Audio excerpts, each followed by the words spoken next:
Number 61، طلبہ پر مار پیٹ سے گریز کریں۔ مار پیٹ اور سختی سے گریز کرنا چاہیے۔ بعض اساتذہ ایسے ہوتے ہیں جو طلبہ پر تشدد کرتے ہیں، بے تحاشا مارتے ہیں، پیٹتے ہیں، اس سے بچا جائے۔ طالب علم کو جب بھی سمجھانا ہے پیار اور محبت سے سمجھائیں، اور اگر انہیں قریب بلا کر محبت سے سمجھایا جائے تو انشاءاللہ انہیں بات سمجھ میں آتی ہے۔ آج یہ وہ دور نہیں ہے جو آج سے چند سال پہلے تھا۔ آج وہ زمانہ چل رہا ہے کہ اگر طالب علم کو کچھ ذرا برابر بھی سختی ہوئی تو فوراً ہی والدین آ جاتے ہیں، اور پھر انسان کے لیے بڑے مسائل پیدا ہو جاتے ہیں۔ یا بسا اوقات انسان غصے میں کوئی ایسی سزا دے دیتا ہے جس سے بچے کا بہت بڑا نقصان ہو جاتا ہے، کوئی ہڈی ٹوٹ جاتی ہے، جسم پہ نشان پڑ جاتا ہے، یا زخم پڑ جاتا ہے، جس سے ادارے کے لیے بھی مسائل بنتے ہیں، اس کی اپنی ذات کے لیے بھی مسائل بنتے ہیں۔ بس اوقات یہ چیز اس کے لیے تدریس چھوڑنے کا ذریعہ اور سبب بن جاتی ہے۔ اس لیے جو بھی طالب علم وہ محبت سے سمجھائیں، اسے بات نہ سمجھ آئے، ادارے کے جو ناظم تعلیمات بڑے ہیں ان کو آگاہ کیا جائے، اس شعبے کے جو بڑے ہیں انہیں آگاہ کریں۔ پھر بھی اگر بات نہ ہو تو ان کے سرپرست کو بتا دیں، اور اس کا ذریعہ یہ ہے کہ آج کے دور میں ٹیلی فون پر اطلاع دے دی جائے، میسج کر دیا جائے، یا ان سے مل کر انہیں بتا دیا جائے آپ کا بچہ شوق نہیں رکھتا یا رغبت نہیں ہے۔ تو جب یہ ذرائع استعمال کریں گے تو اس کا فائدہ ہوگا۔ تو اور اگر آپ نے مارا تو کل وہ کہیں گے آپ ہمیں اطلاع دے دیتے، ہم اپنے بچے کو خود سمجھا لیتے۔ ادارے والے کہتے یا سرپرست کہتے ہم خود بچے کو آگاہ کر دیتے، آپ نے کیوں یہ سزا دی؟ اس لیے بہتر ہے مار پیٹ سے گریز کیا جائے، محبت کے ساتھ، نرمی کے ساتھ طلبہ کو سبق سمجھایا جائے۔ نمبر 62، طالب علم کو غلطی پر تنہائی میں سمجھائیں۔ جب بھی غلطی ہو جائے تو کلاس میں طلبہ کے سامنے اسے ذلیل و رسوا نہ کرے، بلکہ سبق کے بعد تنہائی میں بلا کر انہیں سمجھائیں، یا کلاس میں اپنے قریب بلا کر سمجھائیں، اور محبت سے سمجھائیں۔ محبت میں اپنائیت ہوتی ہے، اور محبت کی وجہ سے طالب علم بات کو جلدی سمجھتا ہے۔ جب استاد اپنے قریب کرے گا اور اسے تھوڑی سی ترغیب دے دے گا کہ بیٹا آپ اتنے دور سے پڑھنے کے لیے آئے اور آپ شوق نہیں رکھ رہے، اپنا قیمتی وقت آپ ضائع کر رہے ہیں، تھوڑی سی ترغیب ہوگی تو انشاءاللہ اس میں آگے بڑھنے کا جذبہ ہوگا۔ اور اگر سب کلاس کے سامنے رسوا کر دیا تو یا تو وہ طالب علم ادارہ چھوڑ دیتا ہے، یا ادارہ نہ بھی چھوڑے تو اس استاد کی عقیدت اور محبت اس کے دل میں نہیں ہوتی، اور پھر وہ اس فن کو محنت سے حاصل نہیں کرتا، یا کلاس میں حاضر نہیں ہوتا، یا حاضر جسماً تو ہو جائے لیکن قلباً نہیں ہوتا۔ نمبر 63، اپنے شاگردوں کے سامنے اور عوام کے سامنے ٹچ موبائل کے استعمال سے گریز کیا جائے۔ عموماً ایک استاد کلاس میں پڑھا رہا ہے، اب سبق کے دوران اگر وہ موبائل پہ لگ جاتا ہے، طلبہ سامنے بیٹھے استاد کی طرف متوجہ ہیں، اب استاد اگر واٹس اپ میں ہے، فیس بک دیکھ رہا ہے، یوٹیوب میں ہے، یا اپنی دیگر چیزیں اپنے میسج کو پڑھ رہا ہے، یا دوران سبق فون آتا ہے اور اس میں وہ تفصیلی گفتگو شروع کر دیتا ہے، یا عوام الناس جن کے دلوں میں عالم کے لیے بڑی عقیدت اور محبت ہے، پیشوا کے لیے بڑی عظمت ہے، اب ان کے سامنے اگر وہ لگا ہے تو اس دوران تو بہت ساری چیزیں نہ دیکھتے ہوئے بھی سامنے آ جاتی ہیں۔ انسان دیکھ رہا کچھ ہوتا ہے، سامنے کوئی چیز آ جاتی ہے، چونکہ وہ تو غیر اختیاری ہوتی ہیں۔ بعض چیزیں آدمی نہیں دیکھنا چاہتا لیکن واٹس اپ میں، فیس بک میں وہ چیزیں سامنے آ جاتی ہیں۔ اب اگر کوئی ساتھ معتقد بیٹھا ہے تو اب ان کی نگاہ بھی پڑ جاتی ہے کہ ہمیں تو درس دیا جاتا ہے نگاہوں کی حفاظت کا، بد نظری سے بچنے کا، لیکن ہم نے خود دیکھا ہے کہ حضرت کی زندگی میں وہ احتیاط نہیں۔ تو اس لیے بہتر تو مشورہ یہی ہوگا اس سے اجتناب کیا جائے، سادہ موبائل استعمال کیا جائے، لیکن اگر ضرورت ہو بھی تو اپنے آپ کو ایک محدود وقت کے لیے محدود رکھیں اور مثبت استعمال کریں۔ اس کے لیے ایک وقت محدود ہو تاکہ قیمتی وقت اس میں ضائع نہ ہو۔ اور کلاس کے اندر تو بہتر ہے یا تو موبائل بند رکھا جائے یا سائلنٹ پہ رکھا جائے، اور اگر کوئی فون ضروری آ جائے تو مختصر بات کر لی جائے۔ نمبر 64،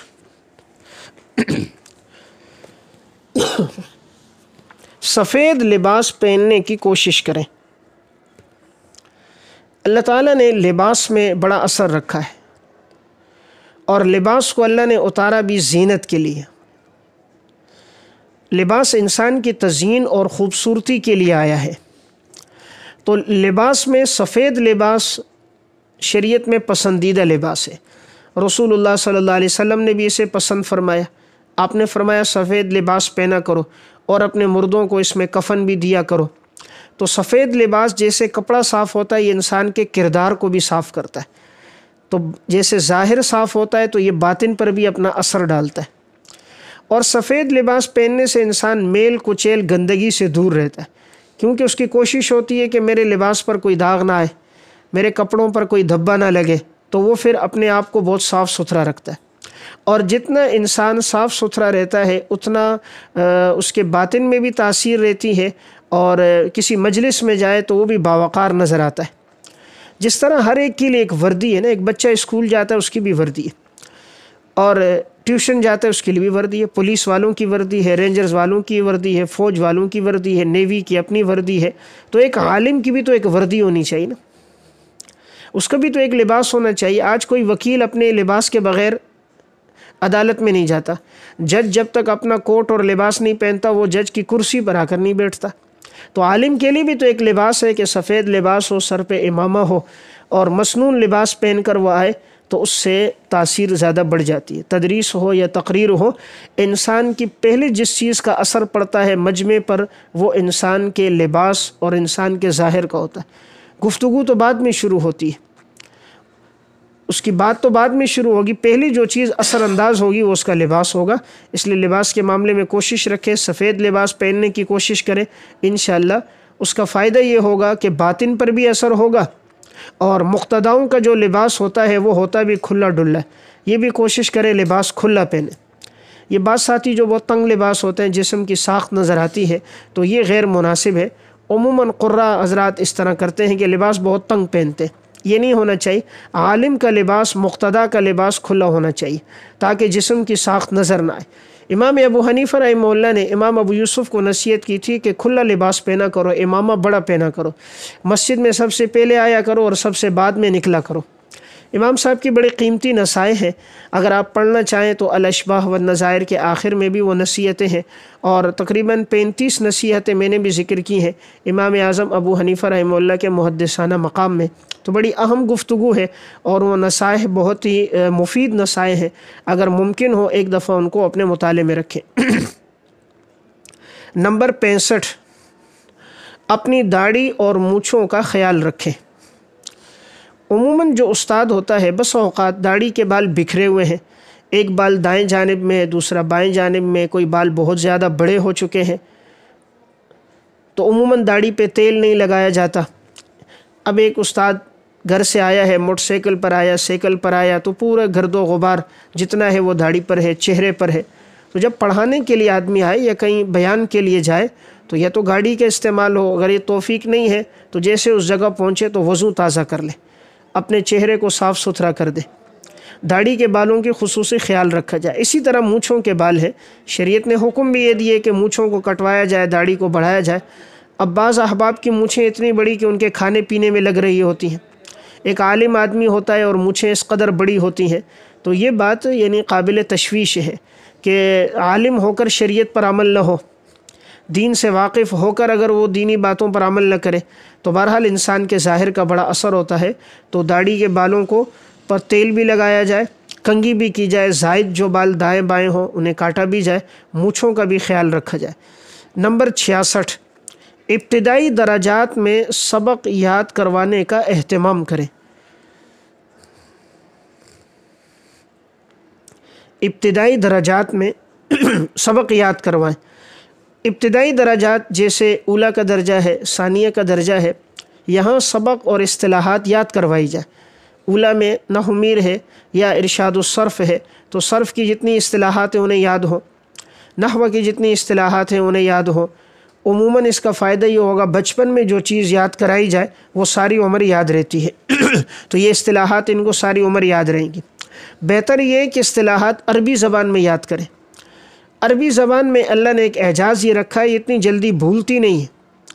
اگر قرآن انسان عربی میں جیسے یاد رکھتا ہے، احادیث یاد کرتا ہے تو اس کا ایک اثر رہتا ہے، وہ ساری عمر یاد رہتی ہے۔ اسی طرح اگر صرف نحو کی بنیادی اصطلاحات، منطق کی اصطلاحات مرقات سے یاد کروا لی جائیں، نحو کی اصطلاحات کے لیے ہدایت النحو کے اس اندر جو اصطلاحات ہے، تعریفات ہے، وہ وہاں سے یاد کروا دی جائے۔ اجرا اگرچہ اردو کتابوں میں کروایا جائے تاکہ ان کو بات سمجھ آئے، لیکن اصطلاحات عربی کتابوں سے یاد کروائی جائے تو انشاءاللہ وہ ساری عمر یاد رہیں گی۔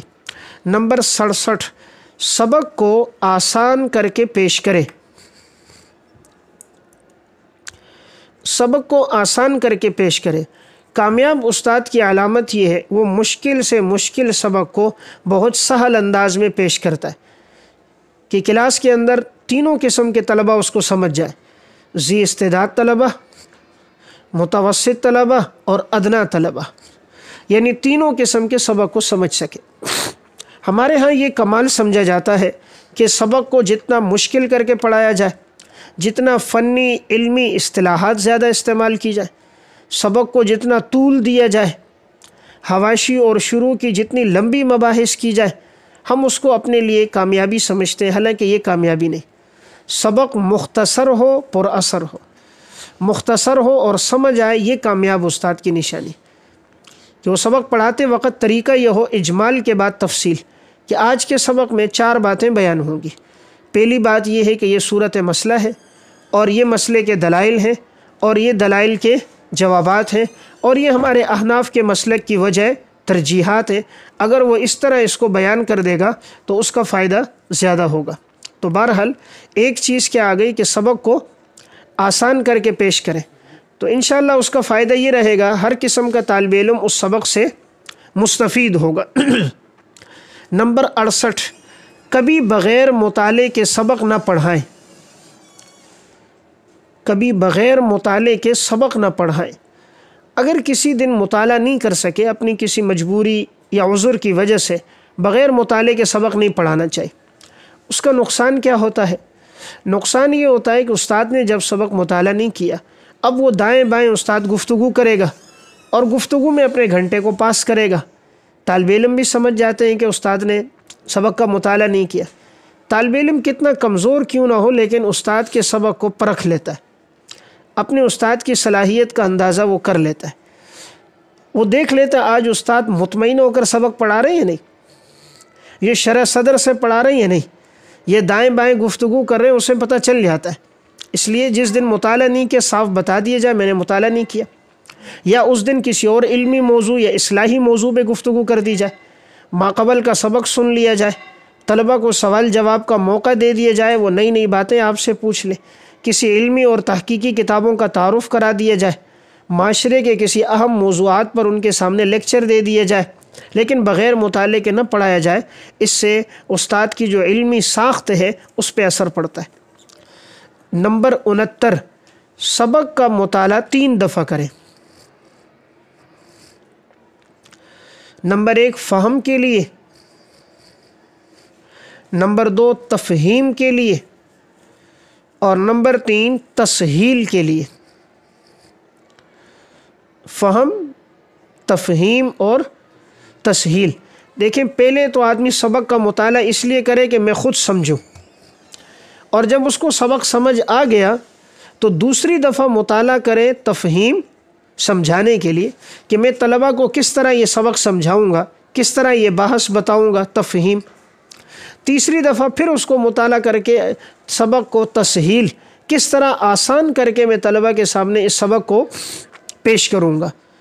3 دفعہ مطالعے سے کیا فائدہ ہوگا کہ سبق بالکل قابو میں ہوگا، اختیار میں وہ سبق ہوگا، اور استاد جس طرح پڑھانا چاہے گا وہ پڑھا لے گا۔ بہتر طریقہ یہ ہوتا ہے کہ پہلے اجمال بتا دیے جائے، بعد میں تفصیل بتائی جائے اور پھر عبارت پر اس کی تطبیق کی جائے۔ ہمارے ہاں ابتدا میں استاد آ کر پوری تقریر کر لیتا ہے، طالب علم سے کہتا ہے عبارت پر، وہ پڑھ لیتے، انہیں سمجھ نہیں آتا صورت مسئلہ کہاں سے کہاں تک ہے، دلیل کہاں سے شروع ہوئی کہاں ختم ہوئی، اس میں امام شافعی کی، امام ابو حنیفہ کے دلائل کہاں کہاں سے، وجہ ترجیحات کہاں ہے، جوابات کہاں ہے، اس کا انہیں پتہ نہیں چلتا۔ اس لیے استاد پہلے اجمال بتائے اس کے تشریح کرنے کے بعد عبارت پر اس کی تطبیق دے، عبارت پر اس کو فٹ کرے کہ یہاں سے یہاں تک صورت مسئلہ ہے، یہاں سے دلائل ہیں، یہاں سے جوابات ہیں، یہاں سے وجہ ترجیحات ہیں، یہ درمیان میں جملہ معترضہ ہے، یہ ایک مفید اور علمی بات ہے، یہ بات سے بات نکلی ہے، اس مناسبت سے کہی ہے۔ تو جب استاد اس طرح سبق پڑھائے گا انشاءاللہ ہر طالب علم سبق کو سمجھ سکے گا۔ نمبر 70، سمعی و بصری آلات کو استعمال کریں۔ سمعی و بصری آلات، اس کا مطلب یہ ہے آج کے دور میں سبق پڑھاتے ہوئے استاد کو بلیک بورڈ استعمال کرنا چاہیے، خصوصاً ابتدائی درجات میں پڑھا رہے ہیں تو اس کا یہ فائدہ ہوتا ہے کہ طالب علم سن بھی رہا ہوتا ہے، دیکھ بھی رہا ہوتا ہے۔ اب بلیک بورڈ پر اگر وہ چیز لکھی ہے، وہ اصطلاح، وہ مثال، تو وہ آنکھوں سے دیکھ بھی رہا ہے، کانوں سے تو وہ سن بھی رہا ہے، تو وہ جلدی اخذ کرتا ہے، اخذ وہ جلدی کرتا ہے۔ ایک یہ کہ صرف کانوں سے سنے، ایک یہ کہ اس میں انسان کے دونوں آلات استعمال ہوں۔ اسی طرح آج کل جو پروجیکٹر کے ذریعے سے بعض چیزوں کو پڑھایا جاتا ہے، بعض مضامین، بعض تاریخی باتیں، بعض کتابوں کا تعارف، یہ بھی ایک اچھی ترتیب ہے۔ اس سے سبق جلدی سمجھ آتا ہے اور وہ خلاصہ بن کے ذہن میں یاد رہتا ہے، کیونکہ وہ تصویر کی صورت میں ہوتا ہے تو دل و دماغ پہ نقش ہو جاتا ہے۔ اس لیے ان آلات کو استعمال کیا جائے، خصوصاً اولیٰ ثانیہ میں اگر اصطلاحات پڑھائی جائیں یا ان میں تعلیل کروائی جائے یا ترکیب کی جائے یا کوئی اور مفید چیزیں سمجھائی جائیں جیسے کہ تجوید کے اندر ہوتا ہے، تو اگر یہ آلات استعمال ہوں گے تو انشاءاللہ فائدہ زیادہ ہوگا۔